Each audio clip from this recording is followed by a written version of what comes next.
পৃথিবীতে আল্লাহ যত রহমত নাজিল করেছেন সবচেয়ে সেরা রহমত কি? আল্লাহ পাক বলেন পৃথিবীতে যত রহমত আমি নাজিল করেছি সবচেয়ে শ্রেষ্ঠ রহমত হলো তিনটি। এক নাম্বার রহমত হলো আমি বান্দার উপর কুরআন নাজিল করেছি। আমার বান্দার জন্য শুরু থেকে মৃত্যুর আগ পর্যন্ত যা যা কিছু প্রয়োজন, যা যা লাগবে সব কিছু কোরআনে দিয়েছি। এই জন্য আল্লাহ বলেন কুল বিফাদলিল্লাহি ওয়া বিরাহমাতিহি ফাবিযালিকা ফালইফরাহু হুয়া খায়রুম মিম্মা ইয়াজমাউন।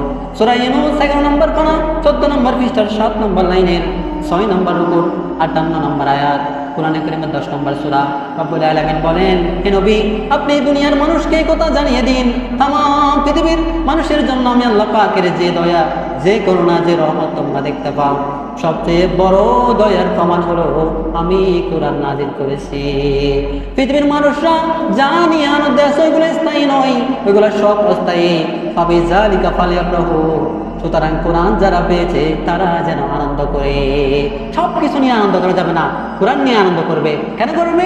হুয়া খায়রুম মিম্মা ইয়াজমাউন। আল্লাহ বলেন মানুষের জন্য কত কিছু উত্তম সম্পদ, কিন্তু আমি আল্লাহর কাছে এই পৃথিবীর সবচেয়ে সেরা সম্পদ হলো আমার কোরআন।